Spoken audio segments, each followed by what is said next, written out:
नमस्ते दोस्तों, आज हम जो वीडियो देख रहे हैं वो है पाकिस्तानी यूट्यूबर जो रिएक्शन चैनल है उसका नाम है निम्रा अहमद।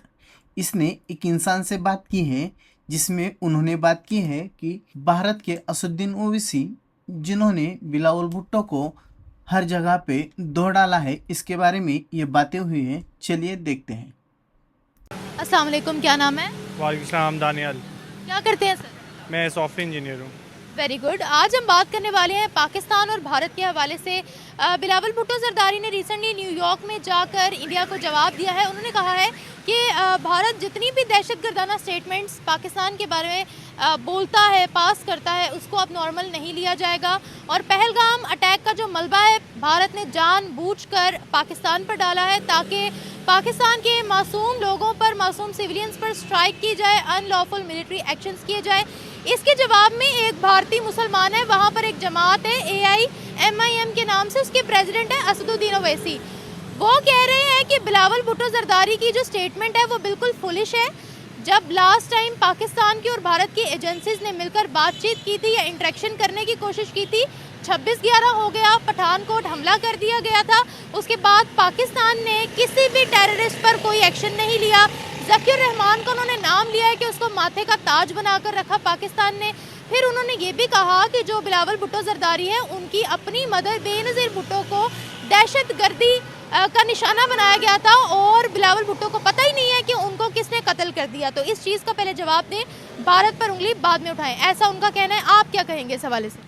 इसमें देखें, बात ये है कि असदुद्दीन ओवैसी जो हैं वो ख़ुद मोदी गवर्नमेंट को क्रिटिसाइज़ करते रहे हैं उनकी अनलॉफुल एक्टिविटीज़ पे। और ख़ास तौर पे अभी आपने देखा होगा, जैसे मेरे नज़दीक तो ये सारी चीज़ें इसलिए की जा रही हैं ताकि पब्लिक को जो है ना एक डाइवर्जन क्रिएट की जाए। जैसे उनका भी वक्फ बोर्ड का आया था फ़ैसला और मुसलमानों के अगेंस्ट था वो फ़ैसला, तो मुसलमानों को, खैर असदुद्दीन ओवैसी तो क्योंकि वो उस जो एक कह लें इज़राइली इंस्पायर्ड जो लॉबी है जो बेसिकली भारत पे काबिज़ है, RSS और जो इज़राइली हैं, इनकी सोच एक ही है ज़ायनिज़म की। तो यहाँ पे ये सिर्फ लोगों को डरा के रखते हैं। अगर वो ऐसी बातें नहीं करेंगे तो उनका जीना हराम कर देंगे इंडिया के अंदर। जो बात ये कर रहे थे, अगर आप देखें कि इंडिया की जो प्राइम मिनिस्टर थी इंदिरा गांधी या उसका राजीव गांधी, उनके साथ क्या हुआ था, असैसिनेशंस उनके भी हुए थे। तो वो मुसलमानों ने थोड़ी किए थे। जो ये लिंक कर देते हैं मुसलमानों ने दहशतगर्दी की है। जैसे अभी ये कर रहे थे कि जिन्होंने नमाज जनाजा पढ़ाया था, वो जो शहदा हैं पाकिस्तान के, उनको उन्होंने टेररिस्ट डिक्लेयर कर दिया सिर्फ इसलिए क्योंकि वो उनकी एक दाढ़ी है और परसेप्शन है। सिर्फ वो एक, देखिए, इंडिया इस सारे कॉन्फ्लिक्ट में डिसइंफॉर्मेशन फैला रहा है और उनको सिर्फ चाहिए एक पब्लिक सेंटिमेंट के लिए एक बहाना चाहिए जिस तरह भी उनकी पब्लिक को वो अपीज़ कर सकें। ठीक है, उनको वो मतलब इस मेन पॉइंट जो है, जो कश्मीर है, जो बेसिकली मसला है जहाँ से सारी ये आप दहशतगर्दी कह लें या ये सारा जो हमारा अमन ख़राब हुआ है इस खत्ते का, वो कश्मीर से हुआ है। वो उस मसले को हल करना नहीं चाहते। उसके अलावा वो जो जैसे भी, अब जैसे उन्होंने इंडस वाटर ट्रीटी से जो बैकआउट की हैं वो यूनिलैटरली कर दिया है। इसी तरह ये है कि बस वो असदुद्दीन वैसी वो एक चेस के पॉन की तरह एक्ट कर रहे हैं मोदी गवर्नमेंट के। इवन दो वो क्रिटिक रहे हैं, जैसे शशि थरूर भी हैं, वो इन मोदी गवर्नमेंट की अगेंस्ट रहे हैं। वो खुद वो थे जो कहते थे कि जो सर्जिकल स्ट्राइक्स हैं वो इंडिया की जो है एक फेल्ड पॉलिसी है। और अब वो कहते हैं कि इंडियन गवर्नमेंट है जिसने सर्जिकल स्ट्राइक की। वो पहले मानते नहीं थे, अपनी किताब में उन्होंने उस चीज़ को डिनाई किया हुआ है। अब वो मान रहे हैं, वो सिर्फ डिसइंफॉर्मेशन फैला रहे हैं, ऐसी कोई बात नहीं है। आपने वक्फ बोर्ड की बात की, उस पर भारत का ये स्टांस है कि उसके अंदर जो बहुत सी ज़मीनें थी वो रजिस्टर्ड नहीं थी, जिसके ज़रिए करप्शन फैल रही थी, वो भारत की डेवलपमेंट के लिए ज़रूरी थी, ऐसा उनका बोलना है। फिर अगर बात की जाए स्ट्राइक्स की, या जिस तरह से आपने बोला नमाज जनाजा जिस मौलाना ने पढ़ाया था उसको दहशतगर्द डिक्लेयर किया, ये भारत ने बोला है। वहाँ ब्राज़ील में भी जाकर कि पाकिस्तान की जो स्टेट है, जिन टेररिस्ट को हमने निशाना बनाया है, जिन टेररिस्ट पर हमने स्ट्राइक की है, उनका नमाज जनाजा बड़े प्रोटोकॉल से पढ़ाया गया है, उनको फूलों के हार पहनाए गए हैं उनके जनाजे पर। तो ये सब चीज़ें जो है वो भारत की तरफ से बोली जा रही हैं। आप इस हवाले से क्या कहते हैं? देखिए, नमाज जनाजा का ताल्लुक जो है, एक तो वो हमारा एक मजहबी फ़रीज़ा है, उसको आप मलाइन करें इस ये कह के कि ये दहशत गर्द है जिसका आप कोई सबूत ना दें। अब देखें, उस सारे कॉन्फ्लिक्ट में 22 अप्रैल से जब से स्टार्ट हुआ है टिल द वेरी डेट 10 मई तक इंडिया ने कोई सबूत नहीं दिया किसी चीज़ का। इंडिया ने सिर्फ इल्ज़ाम लगाए हैं और उन इल्ज़ामों को आगे बाद में वो फिर जब डिबंक होता है इंटरनेशनल मीडिया कर देता है या कहीं से भी वेरीफाइड इन्फॉर्मेशन आती है तो उनको मुंह की खानी पड़ती है। वो कहते हैं कि ना लश्कर तैयबा, जैश अदल, जैश मोहम्मद के जो फैमिली मेम्बर्स हैं या जो लोग थे जहाँ पर against India, anti India sentiments create हो रहे थे या प्लॉट हो रही थी प्लानिंग के भारत के इस इलाके में हमने धमाका करना, उनको हमने उड़ाया, वो ये कहते हैं। देखिए, मैं आपको वक्फ बोर्ड का भी जैसे बता रहा था, वक्फ बोर्ड में जैसे इन्होंने कहा जी करप्शन है या चीज़ें हैं, इंडिया में करप्शन कम नहीं है। अडानी ग्रुप के केसेस उठा के देख लें जिनकी प्रोब इस टाइम पे अमेरिका में चल रही है और उसके डायरेक्ट लिंक्स मोदी से हैं। तो करप्शन तो उनका मैटर नहीं है, उनको सिर्फ मैटर ये है कि माइनॉरिटीज़ को कैसे दबाना है। जो वो सिर्फ मुसलमान नहीं है, वो सिख भी हैं। जैसे अभी आपने देखा होगा अमृतसर में जो उन्होंने किया, सिखों को मुसलमानों के ख़िलाफ़ करने के लिए जो करने की कोशिश की, जिसमें उनको मुंह की खानी पड़ी। उनके ही जनरल ने आके बाद में क्लैरिफिकेशन दी कि उन्होंने ऐसा कुछ नहीं किया। गोल्डन टेम्पल में जो वो कह रहे थे कि हमने एंटी एयरक्राफ्ट गन्स लगा दी थी या व्हाट्सोएवर। दूसरा ये है कि अभी जो ये बात कर रहे हैं कि मौलाना वाली बात, देखिए उसमें ये बात ये है कि आप या तो वो एक नाम है जो उन्होंने कहा कि जी यूएस में उनकी जो टेररिस्ट लिस्ट है उसमें ये नाम है, तो नाम से तो ये साबित नहीं हो जाता ना कि बंदा भी वही है। आइडेंटिटी प्रूव करनी पड़ती है, आप उसको इंटरनेशनल प्रूव करवा लें। जैसे पाकिस्तान ने कहा था कि आपको कोई भी मसला है आप उसके ऊपर कोई थर्ड पार्टी ले आएँ, हमसे हमारी बात ना सुने।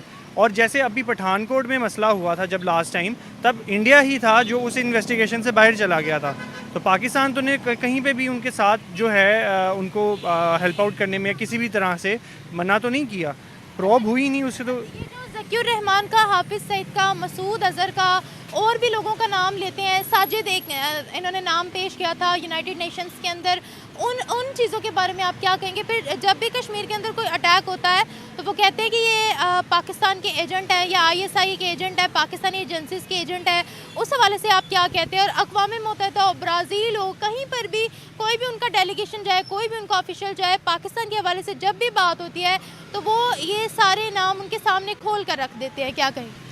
देखिए, बात ये है कि अभी आपको कुछ याद होगा कि कुछ अर्सा पहले यूरोप में इंडिया की एक डिसइंफॉर्मेशन लैब डिबंक हुई थी, जिसमें पता चला था कि कैसे वो एक सिस्टमेटिक वे से फॉल्स नैरेटिव और फॉल्स इन्फॉर्मेशन और प्रोपेगेंडा फैलाते हैं। उसमें से बात ये है कि भारत की क्रेडिबिलिटी इस टाइम पे ओवरऑल जो है ना बहुत लो है। और कोई भी अगर उनके जो अपने साथी थे जो इस सारे कॉन्फ्लिक्ट से पहले जो उनको प्रेस करते थे, वो जानते हैं कि इस टाइम पे वो जो है ना सिर्फ विक्टिम कार्ड खेल रहा है। और ऐसा एग्जाम्पल जैसे कि अब देखें, 3 मिनट में उन्होंने FIR काट दी थी। इन्वेस्टिगेशन के बगैर पहलगाम का वाक़या हुआ, 3 से 4 मिनट या 5 मिनट का जो डिफरेंस है, जो कि जबकि उस स्टेशन से लेके उस जगह तक का जो डिस्टेंस है वो 25 मिनट से ज़्यादा का है। तो 3 मिनट में उनको ये पता था कि पाकिस्तान से टेररिस्ट आ गए हैं, FIR कट गई है पाकिस्तान के ऊपर। और वो आज तक जो हैं जो 4 बंदे जो उनको क्लेम करते हैं कि इन्होंने आके मारा है, वो अभी तक इन्होंने नहीं पकड़े। तो वो कह रहे थे कि जम्मू कश्मीर के अपने मकामी हैं। तो मकामी लोग, देखें बात ये है कि इंडिया की ना ये साजिश रही है 1947 ऑनवर्ड्स कि वो मकामी लोगों पे जुल्म करते हैं। जब वो लोग जवाब देते हैं तो उसको कहते हैं कि पाकिस्तान कर रहा है। बात ये है कि अब जैसे हमने कभी भी इनको हमने ये कहा है कि हम कश्मीर में प्लेबिसाइड चाहते हैं, कश्मीरियों की मांगों के मुताबिक जो वो फैसला करें वो होना चाहिए। अब जो ये बलूचिस्तान में जैसे इन्होंने कुलभूषण यादव हो गया या BLA हो गई या जितनी टेररिस्ट को ये फाइनेंस कर रहे हैं, और जो कि प्रूव है ना, कुलभूषण ने तो जो है ख़ुद से मान लिया था कि वो कैसे पाकिस्तान में इन्फिल्ट्रेशन करवा रहा है, कैसे मिलिटेंट्स को ला रहा है, कैसे उनको वेपन्स प्रोवाइड किए जाते हैं। प्रूफ ही नहीं कर पाए। इंटरनेशनल कोर्ट ऑफ जस्टिस में अभी भी वो मुद्दा पेंडिंग है। देखिए, उसमें ये है कि डोजियर्स पाकिस्तान ने दिए, पाकिस्तान ने मुद्दे को उठाया। ऑब्वियसली इंडिया उनके लिए एक बड़ी मार्केट है, तो उन्होंने उसके ऊपर जानबूझ के आंखें बंद कर ली, पता उनको भी है। ठीक है, जैसे आपको याद होगा कि कुछ दिनों पहले एक इंटरव्यू में ये अर्नब गोस्वामी को इंटरव्यू दिया था क्रिस्टीन फेयर ने। तो क्रिस्टीन फेयर जो थी उसने उसके चैनल पे बैठ के उनको बाद में ट्वीट पे कहा था कि आप वो काम करें जो आप कर सकते हैं। आप पाकिस्तान से डायरेक्ट लड़ाई नहीं लड़ सकते, आप जो वो सब कन्वेंशन ऑपरेशन यानी जो प्रॉक्सी वॉर्स है या मिलिटेंट ग्रुप्स हैं जो पाकिस्तान में आप ये मजहबी फसादात करवा देते हैं या जो है आप दहशतगर्दी करवाते हैं, अब वो काम करें, आप पाकिस्तान से जंग नहीं लड़ सकते। तो यानी एक अमेरिकन को भी पता है कि एक जो इंडिया की रॉ है या जो उनकी दूसरी सिक्योरिटी सर्विसेज हैं वो कैसे पाकिस्तान में डिस्टेबलाइजेशन क्रिएट करती हैं। ये प्रॉक्सी वॉर की जो आपने बात की है, मैं recently prime minister Narendra Modi का खिताब सुन रही थी। वो आजकल जगह जगह जाकर कौम से खिताब कर रहे हैं, तो उसमें वो कहते हैं पाकिस्तान की जितनी भी प्रॉक्सी वॉर्स हैं हमारी कंट्री के अंदर, वो नहीं चलेंगी अब। और पाकिस्तान इसको प्रॉक्सी वॉर कह भी नहीं सकता, ना हम इसको प्रॉक्सी वॉर मानेंगे। ये डायरेक्ट टेररिज्म है जो पाकिस्तान भारत के अंदर फैला रहा है। और आपने बात की है वोटिंग की, इलेक्शंस की। कश्मीर में अक़वाम मुत्तहिदा के पास क्योंकि ये मुद्दा जा चुका है कश्मीर का, उन्होंने एक चार्टर पेश किया, पहले पाकिस्तान अपनी मिलिट्री निकाले, पहला रूल हम पर लगाया। Obviously this is not possible क्योंकि बहुत ज़्यादा सेंसिटिव एरिया है। तो इस हवाले से आप क्या कहेंगे? फिर आपने पहलगाम की बात की, तो मैं पाकिस्तानी और इंडियन मीडिया दोनों को बहुत फॉलो करती हूँ। पाकिस्तानी मीडिया का स्टांस भी हमारे सामने है। इंडियन मीडिया ये कहता है कि इनके तो ऑफिशियल्स खुद खड़े होकर कहते हैं कि हिंदू और मुसलमान दोनों अलग कौमें हैं, टू नेशन थ्योरी है, हिंदुओं के साथ हमारी बन नहीं सकती, इसलिए इन्होंने पहलगाम में जो है वो हिंदुओं पर अटैक करवाया। तो इन सब चीज़ों को आप किस तरह से देखते हैं, समझते हैं बीइंग अ पाकिस्तानी? देखें, सबसे पहले इसमें ज़रूरी है कि इंडिया अपनी टेररिज्म की डेफिनेशन को क्लियर करे। ऐसा नहीं हो सकता कि पाकिस्तान पे आप ब्लेम कर दें टेररिज्म का कह के कुछ, और जो अपनी लोकल ऑडियंस है या जो आपके मुल्क के अंदर इंटरनल हालात हैं, जैसे DGISPR ने भी डिस्कस किया था कि इनके साथ मसला ये है कि इंटरनल इश्यूज़ को ये एक्सटर्नल बना देते हैं और एक्सटर्नल इशूज़ जो कि कश्मीर है उसको इंटरनलाइज कर देते हैं। अब जैसे टेररिज्म ये कहते हैं कि पाकिस्तान का जो है ना प्रॉक्सी वॉर है, या जो भी ये जो भी खुद भी करते हैं वो कहते हैं कि पाकिस्तान करवा रहा है। पाकिस्तान को भी कहते हैं कि पाकिस्तान ने फंडिंग की है। ये इन्होंने जो रिसेंटली जो निजर का कत्ल किया कनाडा में, वो पाकिस्तान ने तो नहीं किया। या इन्होंने जो पन्नू के ऊपर अटैक करवाने की कोशिश की थी अमेरिका में, वो पाकिस्तान ने नहीं किया। अब पॉइंट ये है, रिजेक्टेड ऑल दीज क्लेम्स। नहीं, वो तो अब तो इंटरनेशनल प्रॉब चल रही है, ये कुछ दिनों की बात रह गई है। अब आप देख लें कि G7 में भी मोदी को नहीं उन्होंने बुलाया। वो वजह यही थी कि जो सिखों के साथ वो वहाँ पे कर रहे हैं, वो एक स्टेट स्पॉन्सर टेररिज्म कर रहे हैं। जो अच्छा, सॉरी, मुझे इसका नहीं पता। उसमें ये है कि जो पाकिस्तान का मामला है, अब पॉइंट ये है कि ये सारे मसले हल होंगे थ्रू डायलॉग। आप डायलॉग नहीं करना चाहते, आप वन साइडेड फैसले करना चाहते हैं, आप इंडस वाटर ट्रीटी को छोड़ दें। आप जो है जो आपके हमारे साथ रिकॉर्ड साइन से, जैसे अब इन्होंने हमारे साथ रिकॉर्ड साइन किया था कि शिमला में हम पाकिस्तान और इंडिया मिलके कश्मीर इशू सॉल्व करेंगे। आज तक इंडिया उस मसले के ऊपर दो बायलैटरल मीटिंग ही नहीं करना चाहता, क्योंकि उसके नज़दीक वो डन एंड डस्टेड है। कहते हैं कि ये मसला कोई है ही नहीं। देखिए, मसला सिर्फ ये है कि जो इस टाइम पे एक RSS की सोच है, जो मोदी की गवर्नमेंट है, वो एक एक्सट्रीमिस्ट की गवर्नमेंट है। अब वो जैसे बात ये है कि सिर्फ अगर आप थ्रू देखें 2014 ऑनवर्ड्स, सिर्फ मुसलमानों पे जुल्म ज़्यादा नहीं हुए, जितनी भी बाकी रिलीजियस माइनॉरिटीज़ हैं, चाहे वो सिख्स हैं, क्रिश्चियंस हैं, बुद्ध हैं, जैन्स हैं, सब पे जो ग्राफ्स हैं वो एक्सपोनेंशियल हैं। अब सिर्फ ये है कि वो एक अपना वोट बैंक, जो एक्सट्रीमिस्ट वोट बैंक को जो है उसको कैटर करने के लिए, उनको खुश रखने के लिए वो जो हरकतें करते हैं, बस ये वो है। वो ये कहते हैं कि इंडिया एक डेमोक्रेटिक कंट्री है जहाँ पर एक सिख को भी प्राइम मिनिस्टर बना दिया गया, मुसलमानों की भी वहाँ पर पार्टीज मौजूद है, वहाँ पर आपको हर नस्ल का, हर कौम का, हर ज़ात का बंदा हर फील्ड में मिलेगा आपको, चाहे वो कोई ऑफिशियल सीट हो, कितनी ही बड़ी सीट क्यों ना हो, वहाँ पर हर चीज़ जो है उसमें हम डेमोक्रेसी को मद्देनज़र रखते हैं। लेकिन सर, जिस तरीके से हम देख रहे हैं कि इंडिया की तरफ से भी स्टेटमेंट्स जा रही हैं, पाकिस्तान की तरफ से भी स्टेटमेंट्स जा रही हैं, पाकिस्तान जो है वो हमेशा कहता है हम लोग इंडियन भारतीय मुसलमानों के साथ हैं, हमारे दिल उनके साथ धड़कते हैं, फिर वहाँ का एक मुसलमान असदुद्दीन ओवैसी खड़ा होकर एंटी पाकिस्तान स्टेटमेंट्स, जब से पहलगाम वाला वाक़या शुरू हुआ तब से लेकर अब तक इंटरनेशनल ग्लोबली उन्होंने जो है वो एंटी पाकिस्तान स्टेटमेंट्स बहुत ज़्यादा पास की हैं। इस हवाले से क्या कहेंगे, चाहे वो पाकिस्तानी आर्मी के हवाले से हो, पाकिस्तानी स्टेट के हवाले से हो, या पाकिस्तान के लोगों के हवाले से हो? देखें, असदुद्दीन ओवैसी का जो मामला है ना, वो एक सियासतदान है, वो अपनी सियासत कर रहा है, उसका कोई ताल्लुक़ नहीं है इंडिया के 25 करोड़ मुसलमानों से। वो सबको रिप्रेजेंट नहीं करता, वो एक स्पेसिफ़िक जमात के लोगों को, स्पेसिफ़िक लोगों को रिप्रेजेंट करता है।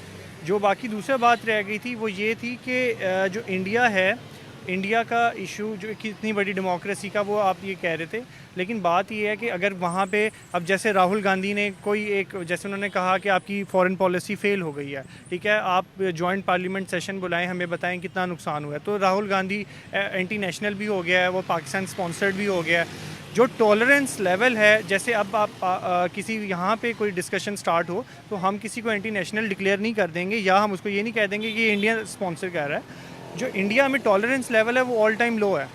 ये इशू है। दूसरा इशू ये है कि जब आप ये सोच लेते हैं ना कि हमें कोई शिकस्त दे ही नहीं सकता, या आप अपनी एरोगेंस में चले जाते हैं, फिर जब आपको ऐसे जवाब मिलते हैं फिर आपको समझ नहीं आती, फिर आप एक फ़ॉल्स नैरेटिव क्रिएट करते हैं।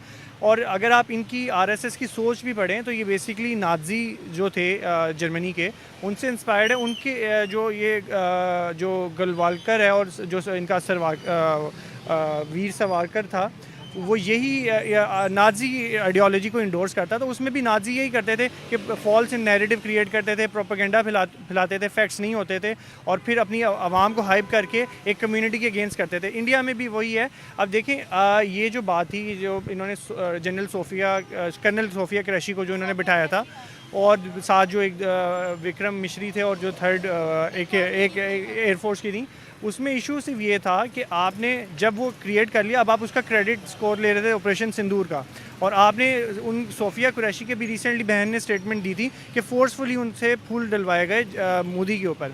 तो वो एक सिर्फ पॉलिटिकल कैंपेन कर रहा है, और वो सिर्फ चाहता है कि बिहार के इलेक्शन जीत जाए, बंगाल के इलेक्शन जीत जाए, उसके लिए इस पूरे खित्ते का जो अमन है उसने दाव पे लगाया हुआ है। अगर इतना सब कुछ वहाँ हो रहा है, माइनॉरिटीज़ पर इसी तरह से जुल्म हो रहे हैं, इंडिया का नाम ग्रे लिस्ट में क्यों नहीं आता, FATF में क्यों नहीं आता? देखिए, उसमें इनका अभी आपने रिसेंटली सुना है कि they are very close to 4 trillion economy, तो दुनिया की चौथी बड़ी इकॉनमी बन जाएंगे। तो वहाँ पे जो ग्लोबल पावर्स के स्टेक्स हैं वो बहुत ज़्यादा हैं। तो मेरा ख्याल है कि कोई भी अपने इस टाइम पे इंडिया की मार्केट नहीं छोड़ना चाहता। अब जैसे आपने यूएस में भी देखा है, उन्होंने सैंक्शंस का करवा के ट्रेड डील की तरफ लेके आ रहे हैं ट्रम्प एडमिनिस्ट्रेशन जो है इंडिया को।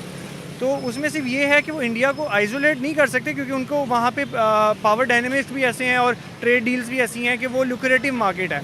लेकिन ये है कि ऑब्वियसली पूरी दुनिया को पता है कि क्या मामला है, कैसे है। और जो देखें, फैक्ट्स का ना यही फ़ायदा होता है कि एक टाइम के बाद वो क्लैरिफाई, मतलब वो एक सिचुएशन क्लियर कर देते हैं कि क्या प्रोपेगेंडा था और क्या जो थे वो फैक्ट्स है। अब जैसे पाकिस्तान ने 22 ऑनवर्ड्स जो भी स्टांस लिया है, वो आहिस्ता फिर पूरी दुनिया ने देखा है कि वो चीज़ें क्लियर हुई हैं, चीज़ें वैसी हुई। अब इंटरनेशनल मीडिया जैसे क्लेम कर रहा है कि 6 जहाज़ गिरे थे, वो उनके रैकेज 4 के मिल गए हैं, 2 के हो सकता है फ्यूचर में रैकेज की वीडियो। हमने पाकिस्तान में लाहौर में अटैक किया, कराची में किया, इस्लामाबाद में किया, हमारे पास सारी की सारी फुटेजेस मौजूद है। पाकिस्तान के पास कोई फुटेज, कोई प्रूफ मौजूद ही नहीं है। देखिए, उसमें ये है कि अभी इंडिया के स्ट्राइक्स के बाद ना वर्ल्ड मैप दोबारा बन रहा है, क्योंकि उनके नज़दीक तो लाहौर में पोर्ट भी है, तो वो तो उनकी क्रेडिबिलिटी है। लेकिन देखें, जोक्स अपार्ट, बट उनके मीडिया को तो ख़ुद भी उनकी आवाम जो है गोदी मीडिया कहती है, तो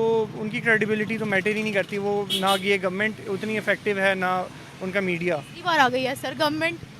तीसरी बार देखें, बात ये है कि जो एक एक्सट्रीमिस्ट गवर्नमेंट होती है, जो एक बेसिकली अपनी आवाम को जोश दिलवा के या उनसे वोट बटोरने के लिए, अब देखें ना, सबके सामने आ गया कि ऑपरेशन सिंदूर को वो कैसे पॉलिटिकल यूज़ के लिए कर रहे हैं। वो रैलीज़ निकाल रहे हैं, ठीक है। मोदी ने एक दौरा बाहर का नहीं किया, उसने सिर्फ पॉलिटिकल रैलीज़ की हैं, पॉलिटिकल जो हैं वो स्पीचेस की हैं, और आवाम को, क्राउड को पुल किया सिर्फ ये कह के कि मुझे वोट देवें। जैसे अभी आपने अमित शाह का बयान सुना होगा, उसने बंगाल में कहा है कि मैं ममता बनर्जी की गवर्नमेंट को नहीं आने दूंगा, ठीक है, हम 2026 में उनको निकाल देंगे। तो और वहाँ पे उन्होंने क्या टारगेट किया, ममता बनर्जी अब मुसलमान तो नहीं है, वो ये कहते हैं कि ऑपरेशन सिंदूर को, क्योंकि उन्होंने उस पर क्वेश्चन कर लिया, तो ये पाकिस्तान को सपोर्ट कर रही हैं और ये मुसलमानों को ये वोट लेना चाह रही हैं। तो जो भारत ने बेसिकली 70 सालों में एक इमेज बनाई थी अपनी सेकुलरिज्म की, वो ख़त्म हो गई है। अच्छा सर, एक आखिरी सवाल आपसे पूछूंगी। आपने बोला उनकी इमेज सेकुलरिज्म की ख़त्म हो गया है, भारतीय मुसलमानों के लिए पाकिस्तान क्या है? देखिए, पाकिस्तान तो खैर एक सेपरेट एंटिटी है। भारतीय मुसलमानों की पॉपुलेशन पाकिस्तान से ज़्यादा है, वो एक सेपरेट एंटिटी है। प्रॉब्लम ये है कि ये जो 1947 से ये जो एक नैरेटिव बनाने की कोशिश कर रहे थे कि ये जो रीजन है ये एक ही है, इसमें अखंड भारत हम आंगी है, कल्चरल सेम है, ठीक है, रिलीजन डिफरेंट होता है। हम सेकुलरिज्म को जो प्रमोट कर रहे थे ये कि जी ये 2 नेशन नहीं है, ठीक है, ये एक ही नेशन है। इन्होंने खुद उस चीज़ को अब जैसे इनका सुब्रमण्यम स्वामी है, उसका ऑन रिकॉर्ड ये स्टेटमेंट है कि ये नहीं रह सकते, ये 2 डिफरेंट, और उनके नज़दीक तो 3rd क्लास सिटीज़न है मुसलमान। और जो इनका यूपी का चीफ मिनिस्टर है योगी आदित्यनाथ, तो उसने भी कहा था कि 2 सेपरेट नेशंस हैं। जो इंडियन मुस्लिम्स हैं वो बेसिकली ना अंडर प्रेशर हैं या जो भी कहें, वो एक सेपरेट एंटिटी है। उनका पाकिस्तान से ज़्यादा मसला ये है कि इंडिया उनको कैटर करना ही नहीं चाहता, उनके प्रॉब्लम सुनना ही नहीं चाहता। वक्फ बोर्ड का मसला पाकिस्तान ने क्रिएट नहीं किया। उनकी प्रॉपर्टीज़ अब वो जो उनकी ज़मीनें ले लेंगे या वक्फ बोर्ड का जो भी मामला है उसका, अगर आप उसके ऑन रिकॉर्ड चेक करें तो वो थर्ड सबसे ज़्यादा प्रॉपर्टीज़ जो है इंडिया में, तीसरे नंबर पे सबसे ज़्यादा प्रॉपर्टी वक्फ बोर्ड के पास है। तो उस पर गवर्नमेंट कंट्रोल आने से तो मुसलमान ही वीक होंगे वहाँ पे। नहीं सर, उनसे जब भी सवाल किया जाता है तो वो भारत माता की जय कहते हैं। वो पाकिस्तान, प्रो पाकिस्तान बात कभी भी नहीं करते, अपने देश को सपोर्ट करते हैं। इस पे ना BBC की ऑलरेडी डॉक्यूमेंट्री मौजूद है कि 2016 ऑनवर्ड्स कैसे इंडिया में मॉब लिंचिंग हुई है गाय के नाम पे, ये जो भारत माता की जय के नाम पे सेंटिमेंट्स अटैच है ना उनके के नाम पे कितने मुसलमानों को कत्ल कर दिया है। ठीक है, एक बड़ा मशहूर वाक़या है इखलाक का, मोहम्मद इखलाक का, उसको सारी दुनिया जानती है। उन्होंने सिर्फ इस खदशे में उस बंदे को कत्ल कर दिया था कि उसके घर पे शायद गाय का गोश्त है, जो कि बाद में पता चला था ऐसा नहीं था। तो बात ये थी कि वहाँ पे टॉलरेंस ख़त्म हो गई है। ये बेसिकली ना जब एक सोसाइटी ने डिसइंटीग्रेट करना होता है, जब वो टूटना शुरू होती है, फिर वो ऐसे ही अपनी फॉल्ट लाइंस को जो होते हैं ना जाके अटैक कर रहे होते हैं और इवेंचुअली फिर वो फॉल अपार्ट करते हैं। अभी वो कहते हैं कि मुसलमान लव जिहाद, एक उन्होंने अब पता नहीं कोई पॉलिसी निकाली थी लव जिहाद की, रोमियो एक्ट कुछ निकाला था, इस तरह से कुछ निकाला था। लेकिन बहरहाल इस पर गुफ्तगू चलती रहेगी। Thank you so much for your time. अस्सलाम वालेकुम, क्या नाम है? वालेकुम अस्सलाम, मेरा मिसिज़ अस्कर, क्या करती हैं आप? हाउसवाइफ। बिल्कुल सही। आज हम बात करने वाले हैं, बिलावल भुट्टो जरदारी ने न्यूयॉर्क में जाकर स्टेटमेंट दी अगेंस्ट इंडिया कि इंडिया जो भी पाकिस्तान के हवाले से दहशतगर्दाना स्टेटमेंट्स देता है अब उसको बर्दाश्त नहीं किया जाएगा। और पहलगाम का भी मलबा इंडिया ने ज़बरदस्ती पाकिस्तान के मत्थे मड़ा है ताकि अनलॉफुल मिलिट्री एक्शन किया जाए अगेंस्ट पाकिस्तान और पाकिस्तान के इनोसेंट सिविलियंस को मरवाया जाए। ऐसा बिलावल भुट्टो ने स्टेटमेंट दी न्यूयॉर्क के अंदर। अब इसके जवाब में इंडिया में एक जमात है AIMIM, उनके प्रेसिडेंट है असदुद्दीन ओवैसी, उनका एक पैगाम आया पाकिस्तान के लिए। उन्होंने स्पेशली बिलावल भुट्टो जरदारी को कहा है कि उनकी ये स्टेटमेंट बिल्कुल ही फुलिश थी, पाकिस्तान टेररिज्म का गढ़ है, उनका ये कहना था। उन्होंने कहा कि बिलावल भुट्टो जरदारी जो बाहर न्यूयॉर्क में खड़े होकर कह रहे हैं कि पाकिस्तान की और भारत की एजेंसीज को मिलकर काम करना चाहिए। पहले जब भारत की और पाकिस्तान की एजेंसीज मिलकर काम की तो हमने नतीजा देखा, 26/11 हो गया, पठानकोट हो गया। उसके बाद भी पाकिस्तान ने जो है वो दहशतगर्दों को सज़ा नहीं दी, बल्कि ज़कीउर रहमान जैसे लोगों को सर का माथे का ताज बना कर रखा, उनका ये कहना है। और फिर वो ये भी कह रहे थे कि बिलावल भुट्टो जरदारी की अपनी मदर बेनज़ीर भुट्टो को दहशतगर्दी का निशाना पाकिस्तान में बनाया गया और उनको पता ही नहीं है कि किसने उनको मार दिया, और ये बिला वजह उंगली उठा रहे हैं भारत की तरफ। ऐसा कहना है असदुद्दीन ओवैसी का। आप बीइंग अ पाकिस्तानी क्या कहेंगी?